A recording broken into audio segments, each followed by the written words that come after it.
que c'était souhaite pour ton prochain comme pour toi-même. Donc voilà, donc si le Père nous a donné quelque chose, la moindre chose que le Père nous donne, que ce soit la paix, que ce soit la joie, que ce soit l'amour, que ce soit n'importe quelle autre chose, que nous soyons prêts à la partager à d'autres. Parce que c'est en souhaitant cet amour au prochain qu'on aura aussi l'amour pour le Père réellement. Ça commence déjà par nous-mêmes. Il y a quelqu'un qui me disait, en plus c'était un homme de Dieu, qui me rappelait justement que voilà, tu dis aimer Dieu, comment tu peux aimer quelqu'un que tu ne vois pas alors que tes semblables sont là, tu les vois et tu es incapable de les aimer. Et c'était vrai. C'était vrai. C'est pour ça qu'il est important de partager ce qu'on reçoit de Dieu, de le souhaiter aux autres. On n'est pas obligé de se tenir devant les personnes pour le leur dire, mais on peut le souhaiter même dans nos prières, qu'on le souhaite pour d'autres personnes. L'amour du Seigneur commence par là. Et quand on traduit cet amour, ne serait-ce que par ces petites choses du quotidien, parce qu'au quotidien, il y a des choses qui nous arrivent, on est content, on dit voilà, le Seigneur m'a béni, il a réussi, il a permis que je réussisse telle ou telle chose. Alors nous devons souhaiter partager ça à d'autres personnes, souhaiter ça pour d'autres personnes. Parce que l'évangile du Maître, ça dit que la grande majorité était basée sur l'amour. Et l'amour se traduisait par le partage. Le partage en toutes choses. Donc ce n'est pas aujourd'hui qu'on va passer outre ces commandements-là. Cet amour, nous devons continuer à le pratiquer. On ne dit pas que voilà, tout ce qu'on doit avoir, on doit absolument donner à l'autre. Mais néanmoins, on pourrait souhaiter à l'autre ce que nous-mêmes on a reçu. Donc restons vraiment dans cet état d'esprit. Le Père voulait qu'on comprenne que la marche avec lui implique d'abord aussi l'amour. Il nous a donné 2 commandements. Il a dit que tu ne connaîtras pas notre Dieu devant sa face et tu aimeras pour ton prochain comme pour toi-même. Oui. Mais comment ça se traduit au quotidien? Ne serait-ce déjà en commençant par souhaiter aux autres ce que nous-mêmes on a reçu. Parce qu'on ne se rend pas compte, mais tous les jours nous recevons quelque chose de Dieu. Tous les jours que Dieu fait. On ne se rend pas compte. Le simple fait même déjà de se lever de son lit, d'avoir la force de se lever pour aller travailler ou faire autre chose, d'avoir la vie, c'est déjà quelque chose que nous avons reçu. Parce qu'à cet instant, on arrive à se lever, il y en a beaucoup qui n'ont pas pu se lever ce matin-là. Et rien que pour ça, nous devons déjà communiquer et souhaiter ça à d'autres personnes. Partager ça. Tous les jours, nous avons de quoi manger. C'est vrai, avant de manger, on bénit notre repas. On souhaite que peut-être que d'autres personnes aient aussi. On bénit même les personnes qui nous ont donné ce manger-là. On le fait spontanément. Mais c'est une forme d'amour aussi. De partage. Parce qu'à cet instant précis, on souhaite aussi que les autres qui n'en ont pas aient aussi à manger comme nous on vient d'avoir. Amen. Amen. Donc je souhaitais vraiment simplement apporter ce petit partage en plus.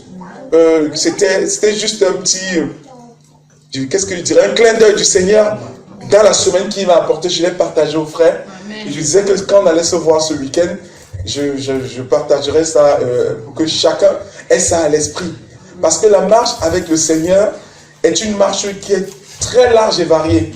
Vous savez, tout à l'heure quand on parlait de vie éternelle et tout ça, ce qui me revenait à l'esprit, frangin, c'était qu'il me disait que tu es dans une ferme, tu veux du lait, tu attends que quelqu'un t'apporte du lait, alors que tu peux aller toi-même, tu as la vache, tu peux aller la traire tous les jours, et il faut te salir les mains tous les jours pour pouvoir avoir ton lait. Se salir les mains là, c'est de marcher avec le Seigneur, c'est d'appliquer ses commandements au quotidien. Donc c'est ce que le frère disait encore tout à l'heure, qu'on a la possibilité d'avoir tout le magasin Carrefour, mais nous nous limitons à demander juste des petites choses qui sont dans le magasin, alors que le magasin entier, on peut l'avoir. N'ayez pas de limite à ce que vous voulez demander à Dieu. Amen. Il n'y a pas de limite. Dieu n'a pas de limite. Mais malheureusement, nous nous arrêtons toujours à notre petite personne. Si je lui demande ça, c'est trop gros ou c'est trop grand, il ne va jamais pouvoir le faire. Dieu n'a pas de limite. Amen. Amen. Je ne vais pas rentrer dans le détail, mais quand le moment viendra, je partagerai ça. Moi, j'ai expérimenté ça pas plus tard que cette semaine. Amen. Amen. Il me l'a prouvé. J'ai demandé et ça a été fait. Amen. Donc ça prouve bien qu'il n'y a pas quelque chose de trop gros pour lui, parce que vu la valeur qu'on a à ses yeux, il nous donnerait tout.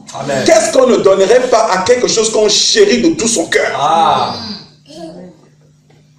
Pourquoi si nous n'avons pas de limite à ce qu'on peut donner, on peut prendre l'exemple d'un enfant ou alors de quelque chose qu'on aime, c'est-à-dire qu'on va protéger, pourquoi notre Père Céleste se limiterait? Pourquoi nous on le limite? Ce n'est même pas lui qui se limite, c'est nous qui limitons ce qu'il est capable de faire pour nous, de nous donner. Pourtant Dieu n'a pas de limite, mes amis. Il n'a pas de limite. Désormais, quand vous allez prier le Seigneur et que vous voudrez lui demander quelque chose, ne vous dites jamais que non, ça c'est un peu trop, quand c'est trop lui demander. Non, tant que ça reste en accord avec sa parole, il n'y a pas de limite. Amen. Ça s'appelle vraiment la foi. Il faut avoir une foi indéflectible. Il faut avoir une foi sans doute. Amen. Ne nous arrêtons plus à nous dire que voilà, le Seigneur peut faire certaines choses et pas d'autres. Non. Le Seigneur peut tout. Absolument tout. Il n'y a pas une limite. On peut te couper une oreille, il vient te recoller une oreille. Amen. On a vu des cas, il laisse même des organes pousser, repousser. Même médicalement, c'est vérifié. J'ai des témoignages des personnes, c'est-à-dire qui n'avaient pas de reins. Quand on a fait des examens, ils n'avaient pas de reins et les reins ont poussé. Amen. Même les médecins ont été choqués. Quand vous voyez ça et vous entendez ce genre de choses, quelle limite, pourquoi remettre des limites à notre Dieu? Il n'y a pas de limite. Pas de limite. Vous savez, la seule chose qui nous limite, c'est la peur. Ah oui. La peur de l'échec. La peur qu'on se dit, voilà, je vais demander ça à Dieu et ça ne va pas se faire. La peur. N'ayons plus peur. N'ayons plus peur. N'ayons plus peur.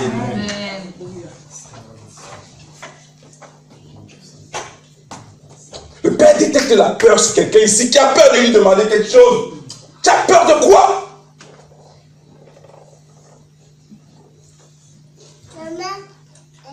Demandez, il donnera. Demandez, il donnera. Demandez, il donnera.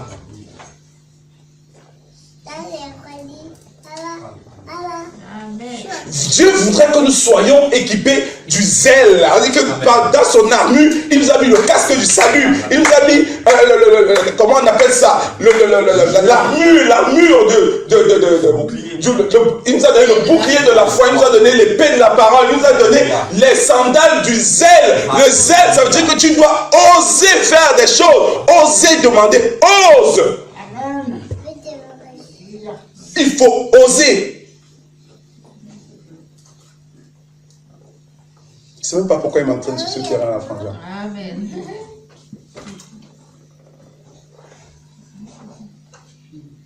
Il voit sûrement qu'il y en a ici qui demandent, qui veulent demander, qui ont besoin des choses, mais qui se disent que non, c'est impossible. Rien n'est impossible à Dieu. Amen. Tant que tu marches sur ses pas, tant que tu marches dans la justice, tant que tu appliques ses commandements, le Seigneur te donnera toujours ce dont tu as besoin. Il n'y a pas une demande, parce que quand on marche avec le Seigneur, on est habité de son esprit, et avec l'esprit de Dieu, on ne peut pas demander des choses qui vont à l'encontre de ce que le Père peut vouloir de nous. Amen. Amen.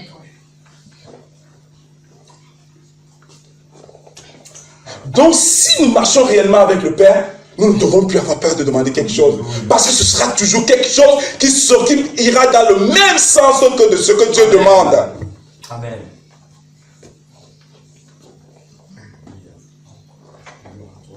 N'ayons plus la peur. La peur apporte le doute. Et le doute détruit la foi. Et on ne marche avec Dieu que par la foi. C'est comme quelqu'un à qui on a mis un bandeau et on te dit avance, mais tu ne sais pas s'il y a un trou devant ou pas, mais tu continues d'avancer, tu marches. C'est ça la foi. Et la peur peut venir détruire cette foi-là. La peur peut nous amener à avoir envie de verser le bandeau pour voir ce qui se passe. Ne cherchons plus à savoir comment sera fait le lendemain. Ne cherchons plus à calculer comment sera fait le lendemain. Donnons notre lendemain à Dieu. Amen. Que ce soit lui et lui seul qui décide de ce que sera fait notre lendemain. Amen. Amen. Que le Seigneur soit glorifié. Amen.